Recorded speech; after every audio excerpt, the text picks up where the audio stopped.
There is a question that military historians repeatedly ask about Crazy Horse and that no tactical analysis can fully answer. Why did he never fear death in combat? It's not rhetoric. It is not a biographical exaggeration that grew over time. American soldiers who survived previous clashes described in preserved reports something that deeply disturbed them. A warrior who rode in direct line against rifle fire, not dodging, not seeking cover, as if the bullets simply could not reach him. The conventional military explanation talks about extreme courage, about combat adrenaline, about calculated tactics of psychological intimidation. But there's another explanation, preserved through Lakota oral traditions, that it took researchers decades to begin taking seriously. Crazy Horse wasn't just fighting a physical war.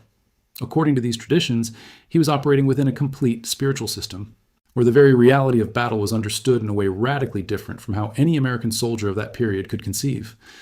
The question this investigation seeks to explore is not about military tactics. It's about what it really meant, within Lakota cosmology, to be a man who had received a certain type of spiritual vision,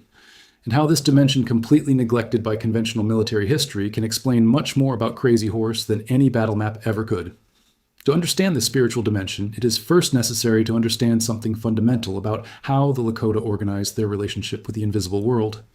The Lakota did not separate, in the way that Western thought often does, the physical world from the spiritual world. Researchers studying Lakota cosmology describe a system where Wakantanka, often loosely translated as Great Spirit, but meaning something closer to Great Mystery or Sacred Force that permeates all that exists, was present in every stone, in every animal, in every natural phenomenon. This presence was not metaphorical or symbolic in the sense that Western religion often treats sacred symbols. It was, according to careful anthropological analyses, understood as a literal and operational reality that directly influenced events in the physical world, including the results of battles.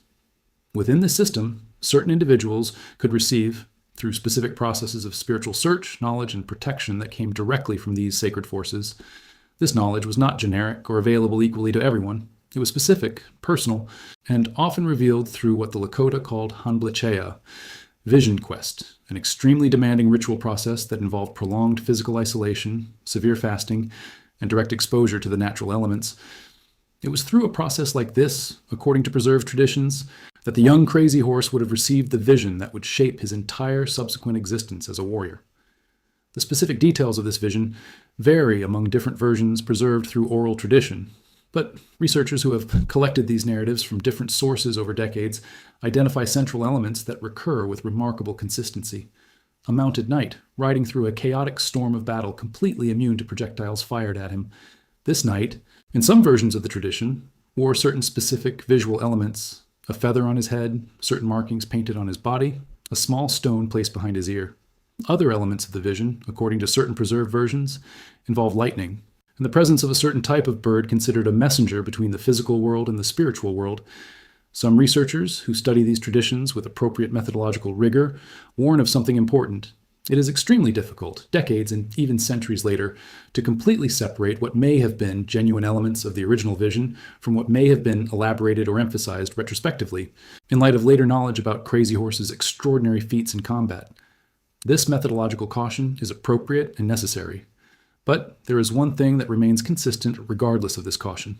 The behavioral pattern that Crazy Horse would demonstrate over subsequent decades of documented combat aligned remarkably precisely with the core elements of this spiritual vision that Lakota tradition preserves. He would develop, according to multiple independent reports from other warriors who fought alongside him, a specific reputation for apparent invulnerability that went far beyond simple statistical luck over the course of so many different confrontations. There is a specific concept within Lako cosmology, something that researchers consider essential to fully understand this dimension of Crazy Horse's story. It's the concept of Wakan, something that roughly translates as sacred, mysterious, or possessing spiritual power, but which carries connotations that no simple Portuguese or English translation fully captures. Certain objects, animals, and people could be recognized as Wakan, having a special spiritual quality that differentiated them from common objects or beings. Crazy Horse, according to preserved traditions and according to anthropological analyses that examine this specific aspect of his reputation among the Lakota themselves, was widely recognized as possessing this quality in an exceptional way. This did not mean, within the Lakota belief system, that he was literally a god or a supernatural figure disconnected from common human experience. It meant something subtler and more complex. that he maintained a particularly close and particularly powerful relationship with the spiritual forces that, according to Lakota cosmology, permeated and directly influenced events in the physical world. This specific relationship, according to researchers who study Lakota ritual practices related to war, required constant maintenance through specific practices that went far beyond any conventional military training. Crazy Horse, according to multiple preserved accounts, maintained specific personal practices before each significant confrontation. Particular body painting, certain specific chants or prayers, handling of objects considered to possess a protective spiritual quality. The true meaning behind these practices, according to this broader interpretation, was not superstition or empty ritual with no connection to real outcome. It was, within the Lakota system of understanding the world, a genuine and necessary mechanism to access and maintain the spiritual protection that his original vision had granted him. There is a specific aspect of these pre-combat practices that deserves further exploration, as it reveals complexity that conventional, purely military analyses often miss completely. According to different preserved accounts, Crazy Horse applied, before entering combat, specific body paint that included lightning marks on certain parts of the body, in addition to small white dots that some researchers interpret as representing hail or snow. These specific choices of visual symbolism were not arbitrary or purely decorative. They connected directly, according to more careful ethnographic analyses, with specific elements of their original spiritual vision, creating what researchers describe as a physical and visible manifestation of invisible spiritual protection. He also carried, according to multiple accounts, a small stone behind his ear, considered an object to possess a specific protective quality derived directly from his original visionary experience. Before entering battle, there are reports describing Crazy Horse throwing dirt over his own horse and himself, in a ritual gesture that researchers interpret as a symbolic connection with the earth as a source of protection and spiritual power. Some military historians who examine these accounts through a purely pragmatic lens suggest that these rituals, regardless of their genuine spiritual efficacy or otherwise, may have served a real and measurable psychological function, dramatically increasing Crazy Horse's personal confidence, and through him, the confidence and morale of the warriors who followed him into combat, knowing that they were fighting alongside a man widely recognized as possessing exceptional spiritual protection. But this purely psychological interpretation, while plausible and partially valid, perhaps misses something important about how the Lakota themselves genuinely understood this dimension of reality. For them, according to researchers trying to reconstruct this internal perspective with appropriate respect, there was no clear distinction between psychological effect and real spiritual protection. They were, within that system of understanding the world, the same thing, operating simultaneously on multiple levels of reality that modern Western thought often insists on artificially separating. There is another element of this spiritual dimension that researchers consider particularly revealing, the specific relationship between Crazy Horse and certain animals, considered, within Lakota cosmology, to possess special spiritual significance. The horse evidently occupied a central position, not just as a practical tool of war and transportation, but as a spiritual partner whose own wild, untamed nature connected directly with the name Crazy Horse had borne since birth, inherited from his own father. But there are also specific reports about a particular connection between Crazy Horse and certain birds considered spiritual messengers within the Lakota tradition, especially certain types of eagles and hawks whose presence, according to preserved reports, often preceded or accompanied significant moments in his life as a warrior. Some researchers, who have documented oral traditions related to this specific aspect, report stories about specific birds seen circling over Lakota camps immediately before important military confrontations, interpreted by the community as signs or messages directly related to the spiritual protection that Crazy Horse carried. This interpretation of these ornithological observations as spiritual meaning, according to more careful anthropological analyses, should not be understood as simple primitive superstition, but as part of an extremely sophisticated system of environmental observation and interpretation that the Lakota had developed through generations of intimate and attentive relationship with the natural world of the plains. Ethnobiology researchers who study this type of traditional knowledge point out that indigenous populations often developed extraordinarily refined environmental observation capabilities where patterns of animal behavior genuinely correlated through real ecological mechanisms, but not necessarily understood through Western scientific language, with future events such as climate change, movements of buffalo herds, or even the approach of hostile or friendly human groups. If this sophisticated observational capacity was genuinely operating, even if interpreted through spiritual language rather than Western scientific language, it could have contributed to the real and measurable ability of Crazy Horse and other Lakota leaders to anticipate enemy military movements with precision that would appear, to outside observers without access to this specific knowledge system, almost supernatural. The question of how this spiritual dimension specifically related to concrete tactical decisions that Crazy Horse made during actual military confrontations is something that researchers continue to debate intensely. Some historians emphasize that we should not overly romanticize this spiritual dimension in a way that minimizes or obscures the genuine tactical sophistication and practical military knowledge that Crazy Horse clearly possessed, developed through decades of direct combat experience from a young age. Other researchers argue that this distinction between spiritual dimension and practical tactical sophistication may itself represent an imposition of a Western conceptual category that does not correspond to how the Lakota themselves genuinely understood and integrated these different dimensions of knowledge and action in the world. For the Lakota, according to this more integrated interpretation, practical tactical knowledge about terrain, about animal behavior, about weather patterns, and spiritual knowledge about protection and guidance through Wakantanka were not separate and independent categories, but interconnected aspects of a single coherent system of understanding and action in the world. A truly exceptional warrior within this more integrated worldview would not choose between relying on practical tactics versus relying on spiritual protection. It would operate simultaneously and without perceived internal contradiction within both dimensions as complementary and mutually reinforcing aspects of a single broader and deeper form of wisdom about how to successfully navigate through the chaos and extreme danger represented by war. This more integrated and more culturally respectful perspective, according to contemporary indigenous studies, researchers, offers a much richer and much more accurate understanding of who Crazy Horse genuinely was and how he genuinely operated than any attempt to reduce his extraordinary military capacity exclusively to conventional tactical factors, completely ignoring the spiritual dimension that he himself and his entire Lakota community considered absolutely central and inseparable from his identity and his capabilities as a warrior and as a leader. There's another dimension of Lakota spirituality, often less explored in conventional analyses of Crazy Horse, that researchers consider essential: the specific role of the sun dance, or Wiwanyang Wachipi, within the broader framework of spiritual practices that sustained Lakota society and, by extension, its capacity for prolonged military endurance. The sun dance represented, according to detailed anthropological analyses, the most sacred and most central ritual of the entire annual Lakota religious structure, involving extreme personal sacrifice through prolonged fasting, continuous dancing under intense sun, and in some cases, physical piercing of the skin through wooden sticks connected to a central sacred tree, in an act of personal offering to spiritual forces in exchange for protection, guidance, or fulfillment of specific vows.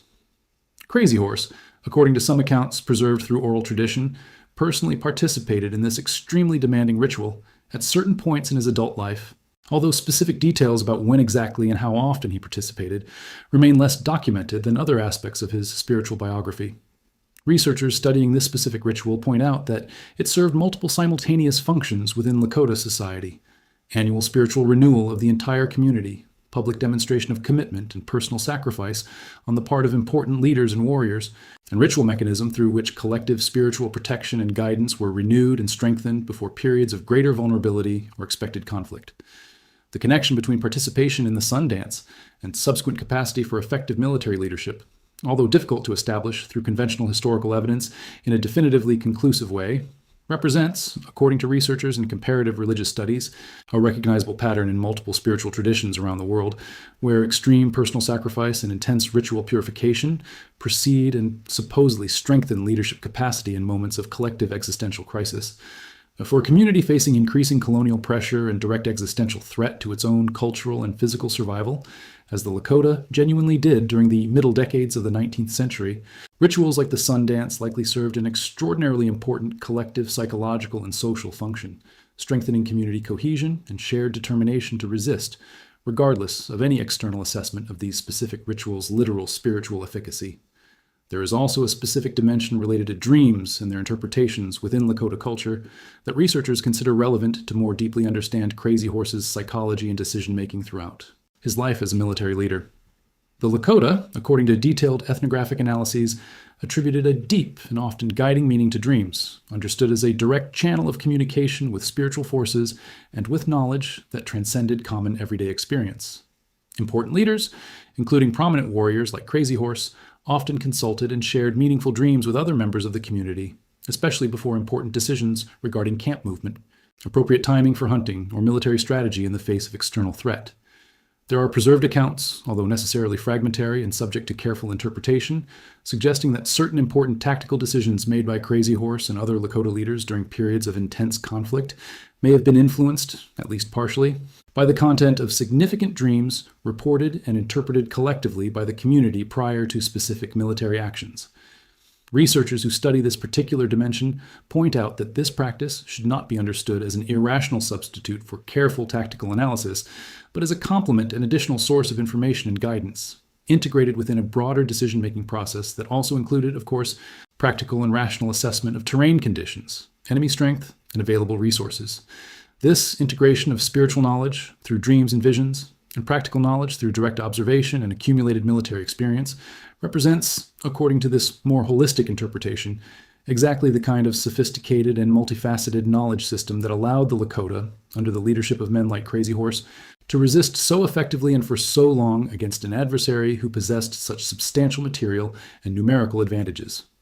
There is an additional aspect of this spiritual dimension that deserves careful attention: how Crazy Horse's own personal identity and name connected with broader Lakota concepts of spiritual transformation and the relationship between individual identity and collective sacred force. As previously mentioned in this investigation, the name Crazy Horse had been inherited directly from his own father, reflecting Lakota practice where names carried spiritual and historical meaning that transcended a specific individual generation. Researchers who study naming practices within Lakota culture point out that this type of intergenerational name transmission was not simply conventional family honoring, but represented, within the Lakota belief system, potential transmission of spiritual qualities and specific connections to sacred forces that the original name had carried. This means that Crazy Horse, upon inheriting this specific name from his father, may have been understood by the community from a very young age as potentially predestined to manifest similar spiritual qualities of wild and untamed unpredictability connected directly to the original meaning of the name. This perceived predestination, even if partially constructed retrospectively by the community itself, observing his subsequent extraordinary feats, would create powerful psychological and social dynamics where collective expectations about who he should become, based on the spiritual meaning of his own name, could have genuinely influenced how he understood his own identity and his own purpose in life. Some researchers in comparative cultural psychology point out that this type of dynamic, where a personal name carries significant spiritual and social expectation that influences subsequent development of identity and behavior, represents a recognizable pattern in multiple cultures around the world, suggesting that Crazy Horse's specific experience, while certainly exceptional in its extraordinary results, may reflect a broader and more universal psychological and cultural mechanism for how names and associated expectations genuinely shape personal identity development across the lifespan. There is also a specific connection between Lakota spirituality and the particular relationship these people had with the North American plains, a connection that researchers consider essential to fully understanding why the resistance led by Crazy Horse was so deeply motivated and so difficult to simply negotiate or compromise through conventional means. For the Lakota, according to detailed anthropological analyses, specific territory was not simply physical space available for practical hunting and subsistence use. It was, within the Lakota belief system, deeply connected to the active and ongoing spiritual presence of Wakantanka, manifested through specific geological formations, particular weather patterns, and through the very historical and ancestral presence of previous generations of Lakota who had lived, died, and been buried in that specific territory. The Black Hills, known in the Lakota language as Pahasapa, represented a particularly significant example of this deep spiritual connection to specific territory, being understood not only as a valuable economic resource, but as a place of fundamental spiritual origin, directly connected to Lakota narratives of creation and the ancestral relationship between their people and the broader natural world. Researchers who study this particular spiritual dimension point out that it explains, far more completely than any conventional, purely economic or political analysis, why the Spanish violation of the Treaty of Fort Laramie and the subsequent invasion of the Black Hills by gold seekers represented, for the Lakota, much more than simple territorial loss or violation of legal agreement. It represented a profound and existentially threatening spiritual violation of a sacred space fundamental to the entire cosmological and identity structure of the Lakota people themselves. Crazy Horse, according to this broader and more culturally informed interpretation, was not simply fighting to preserve territory available for hunting and economic subsistence. He was fighting, on a deeper and more fundamental level, to preserve the very possibility of spiritual and cosmological continuity of all his people. directly threatened by the physical and symbolic violation of sacred space that no financial compensation or alternative territory could genuinely replace or adequately compensate for. There is yet another aspect of the Lakota spiritual dimension that contemporary researchers consider crucial to fully reevaluating how we understand Crazy Horse's motivation and exceptional determination throughout his life. The specific Lakota concept of relationship between individual and broader community, often described through the concept of mitakuye oyasin, usually translated as all my relatives or we are all related. This fundamental concept, according to detailed anthropological analyses, reflected a worldview in which individual identity was never understood as separate or independent from a broader network of relationships that included not only the immediate human family, but the entire Lakota community, the animals of the plains, the plants, the land itself, and the spiritual forces that permeated everything. Within this deeply relational and interconnected worldview, a warrior's individual action row like Crazy Horse could never be understood as simply about personal achievement or about individual glory. It was, at every moment and in every decision, understood as deeply connected to the well-being and survival of an entire broader relational network that included past generations of ancestors, present community of relatives and allies, and even unborn future generations that would depend directly on decisions made in the present about how to protect territory, resources, and cultural continuity. This deeper understanding of relational identity, according to contemporary Indigenous studies researchers, helps explain why Crazy Horse demonstrated, according to multiple preserved accounts, such an extraordinary willingness for personal sacrifice and extreme risk in battle, far beyond what simple conventional military training or personal ambition could adequately motivate. He wasn't just fighting for himself, or even just for his own specific generation of Lakota. He was struggling within his own deeply relational understanding of identity and purpose, across an entire interconnected web of relationships that stretched backward through generations of ancestors and forward through future generations yet unborn, all dependent on the successful preservation of territory, culture, and way of life that he understood as sacred and as inseparable from his own deepest identity. The question of how this deep spiritual dimension specifically connected with his aforementioned extreme personal reserve and with his reluctance to seek public recognition for his own individual achievements deserves final exploration within this first part of the investigation. Researchers examining this specific connection suggest that Crazy Horse's personal reserve, rather than simply representing an isolated individual personality trait, may directly reflect his deeper understanding of relational identity and spiritual protection. Within the Lakota belief system related to spiritual power and sacred protection, there was a specific understanding that seeking excessive public recognition or openly trumpeting personal achievements and special spiritual capabilities could genuinely compromise or diminish the very spiritual protection being described. Personal humility and discretion over one's spiritual power were not understood within this specific worldview as a simple, abstract moral virtue, but as an active spiritual practice necessary to preserve and maintain the ongoing effectiveness of sacred protection that had been granted through the original vision. If Crazy Horse genuinely operated within this specific understanding, his extreme reluctance to be photographed, to share details about his own original spiritual vision, and to seek any form of conventional public recognition for his extraordinary deeds would represent not simple personal shyness, but deliberate and carefully maintained spiritual practice, understood as directly necessary to preserve the very source of power and protection that enabled his exceptional capacity as a warrior and as a leader. This interpretation, if accurate, would completely transform how we should understand the enduring mystery surrounding his historical figure. It would not simply be an accidental absence of adequately preserved historical information. It would, rather, be the direct and deliberate result of specific and culturally significant spiritual practice maintained consistently throughout his life, precisely because he understood, within his own genuine belief system, that this discretion and humility were essential and inseparable components of his own extraordinary capacity as a spiritually protected warrior. This first part of this investigation explored, through multiple layers of careful anthropological and historical analysis, deep spiritual and cultural dimensions that conventional, purely military analyses of Crazy Horse often completely neglect. The second part of this investigation will continue to explore how these spiritual dimensions connected specifically with the broader collective ceremonial practices of the Lakota community, and how they continue to influence, even after his tragic death, the way subsequent generations of Lakota would understand and preserve his memory through spiritual and cultural traditions that persist, in significant and still visible ways, to the present day.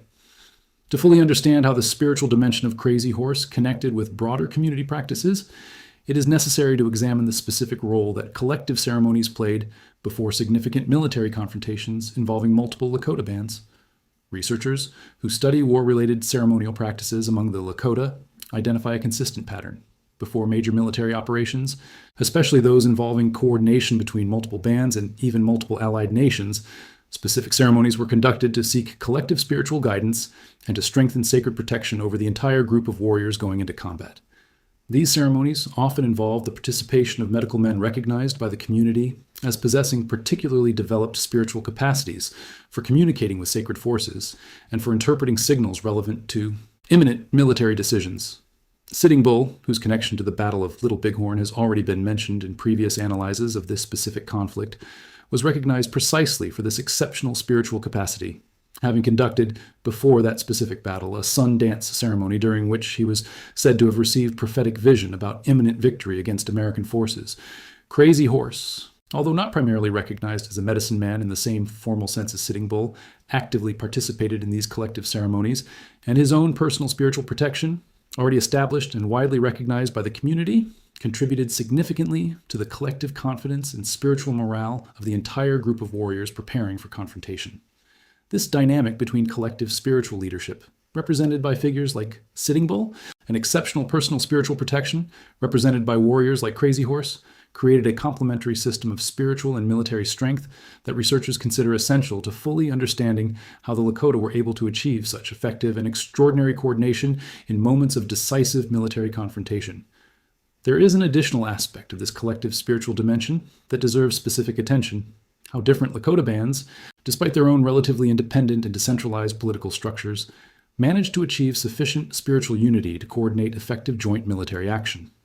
Researchers who study the Lakota political and spiritual structure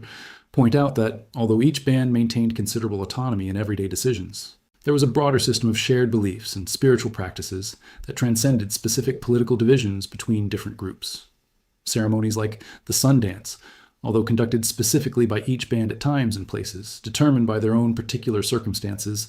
shared a fundamental ritual structure and underlying belief system that created broader collective spiritual identity, transcending individual band-specific political identity.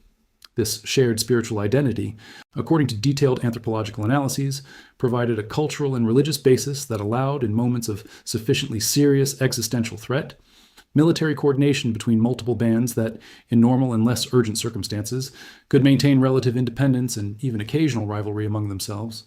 The extraordinary convergence of multiple Lakota bands, along with Northern Cheyenne allies and some Arapaho groups, at camp along the Little Bighorn during the summer of 1876 represented, according to this broader interpretation, a practical manifestation of this shared spiritual identity being activated in response to a collective existential threat that transcended any specific political division between different groups. Crazy Horse, within this extraordinary convergence, represented not only exceptional individual tactical capability, but also visible and widely recognized manifestation of that broader collective spiritual protection that temporarily unified multiple historically independent groups around shared military and spiritual purpose. There is also a specific dimension related to how Crazy Horse's death, already examined in detail through conventional historical analysis in previous investigations into this specific event, was processed and understood specifically within the Lakota spiritual belief system, revealing additional layers of meaning that conventional, purely political or military analyses do not fully capture.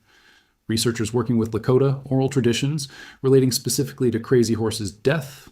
point out that the community processed this event not only as significant political and military loss, but as profound spiritual rupture that required specific ritual and ceremonial response to properly process. The previously mentioned decision to keep the burial place permanently secret is directly connected, according to this deeper interpretation, with Lako beliefs, specific information about continued spiritual protection even after physical death. Researchers studying Lakota beliefs about the afterlife and the spirit's spiritual journey after physical death point out that there was a specific understanding that certain appropriate burial practices, including maintaining privacy and protection over the burial site, were necessary to allow for the deceased person's proper and undisturbed spiritual journey. If Crazy Horse, as a warrior recognized as possessing an exceptionally strong spiritual connection to sacred forces during his lifetime, were exposed to the desecration or physical disturbance of his remains by hostile or simply curious outside forces, this could represent, within the Lakota belief system, a particularly serious spiritual violation with negative consequences not only for Crazy Horse's own spirit, but potentially for the entire broader community spiritually connected to him through familial ties and shared collective identity. This deeper understanding of the specific spiritual motivation behind the family decision to maintain secret burial, rather than just more general practical concerns about possible desecration by hostile American authorities, adds an additional layer of meaning and genuine spiritual urgency to this specific historical decision that continues to be respected and upheld by direct descendants to this day. There is also a specific connection between Crazy Horse spirituality and contemporary practices of cultural and spiritual revitalization among present-day Lakota communities that deserves careful exploration in this investigation. Researchers working directly with contemporary Lakota communities, including those on the Pine Ridge and Rosebud reservations in South Dakota, document active and significant efforts to preserve and revitalize traditional spiritual practices, including the Sundance itself, which had been formally banned by the U.S. government through assimilationist policies throughout decades of the 20th century, before eventual legal recognition of indigenous religious freedom through more recent federal legislation.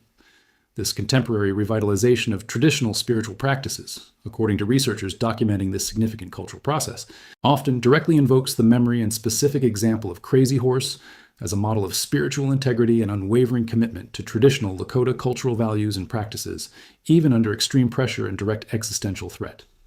Contemporary ceremonies, including modern Sundances, conducted annually in different Lakota communities, often include specific and respectful references to Crazy Horse as an example of a spiritual warrior whose own life demonstrated seamless integration between deep spiritual practice and effective practical action in the physical world. Contemporary Lakota. Spiritual leaders, according to interviews and documentation preserved by researchers who work respectfully with these communities,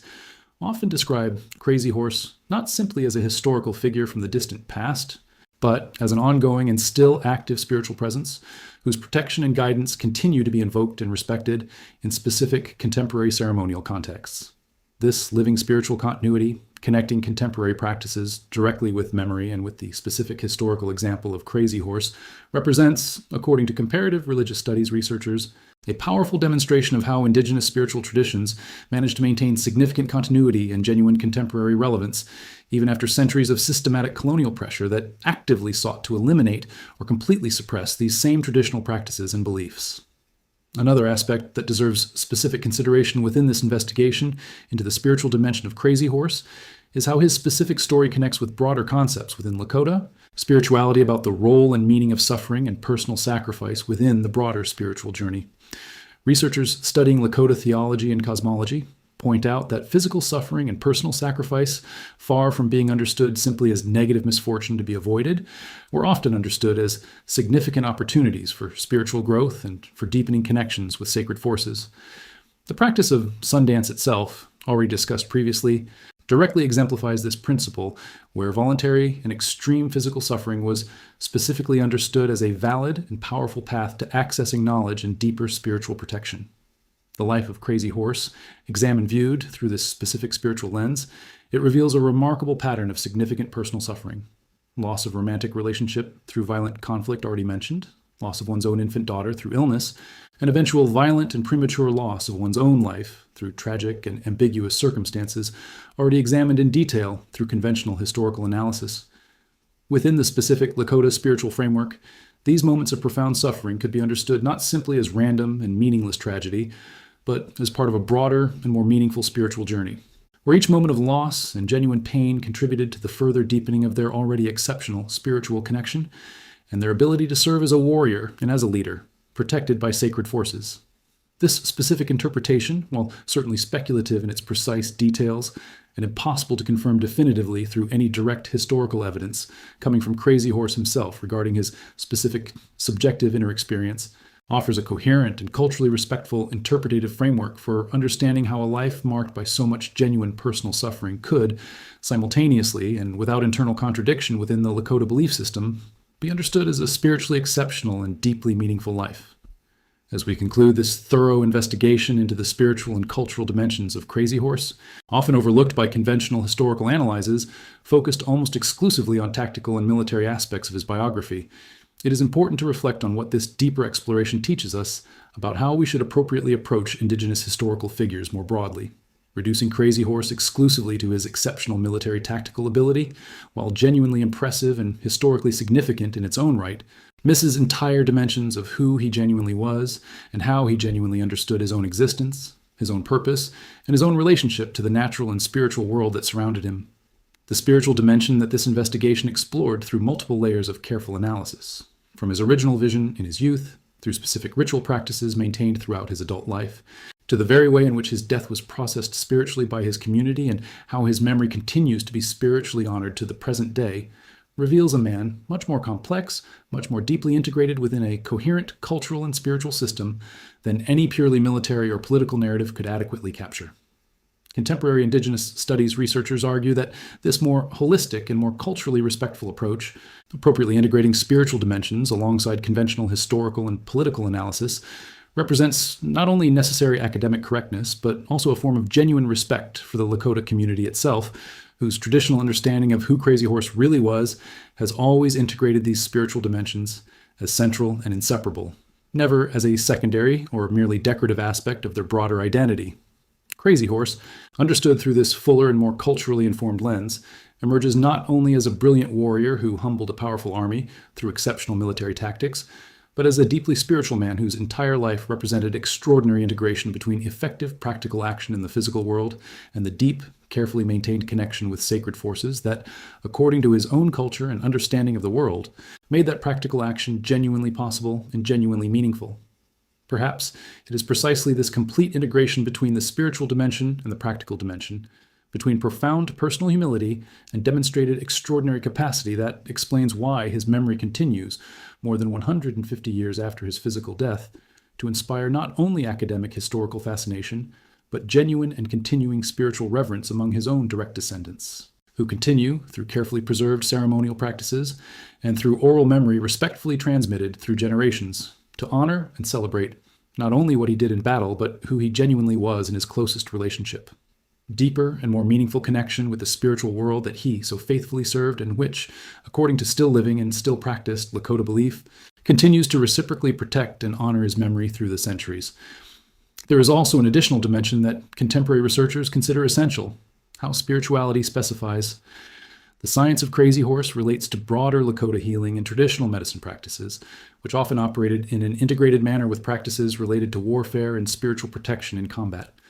Lakota medicine men, according to detailed ethnographic analyses, had extensive knowledge about medicinal plants specific to the plains, about techniques for treating combat wounds, and about ritual healing practices that integrated direct physical treatment with simultaneous spiritual intervention. Crazy Horse, according to some reports preserved through oral tradition, would have received, in addition to his original spiritual vision already discussed extensively, specific knowledge about certain healing practices that he himself would have applied, both to himself after injuries suffered in previous combats, and possibly to other wounded warriors under his direct leadership. This dual capacity, spiritual protection in combat and healing knowledge for treating wounds when such protection could not completely prevent physical harm, represents, according to researchers studying this specific integration, a further example of how effective Lakota leadership often integrated multiple dimensions of spiritual knowledge and capacity, rather than relying exclusively on a single specific form of power or sacred protection. Ethnobotany researchers studying traditional Lakota knowledge about medicinal plants of the Great Plains document extensive and sophisticated use of specific plant species, including different varieties of echinacea, yarrow, and other plants with medicinal properties later recognized by Western medical science as well, suggesting that traditional Lakota knowledge about healing, although expressed through language and spiritual structure different from that of conventional Western medicine, often reflected genuine and effective empirical observation about actual healing properties of specific plants available in that particular environment. There is also an aspect specifically related to how Lakota spiritual practices influence decisions about when and how to strategically withdraw from military confrontations, a dimension that researchers consider often neglected in analyses that tend to exclusively emphasize aspects of direct combat and military victory. The ability to recognize an appropriate moment for strategic retreat, avoiding unnecessary losses when spiritual or practical conditions indicated unfavorability, was understood within Lakota culture as a demonstration of wisdom and genuine discernment, not as cowardice or a failure of leadership. Crazy Horse, according to historical analyses examining broader patterns across his entire military career, demonstrated a remarkable ability not only to lead daring attacks when conditions were favorable, but also to recognize and accept moments when strategic withdrawal represented a wiser and more spiritually appropriate decision, preserving the lives of warriors under his leadership rather than insisting on continued confrontation when signs, both practical and spiritual, indicated increasing unfavorability. This capacity for balanced discernment, integrating practical assessment of combat conditions with broader spiritual sensitivity about appropriate time for action versus appropriate time for strategic withdrawal, represents, according to comparative military leadership researchers, a characteristic of exceptionally sophisticated leadership that transcends simple bravery or conventional military aggressiveness. There is also a final dimension that deserves careful consideration in this investigation: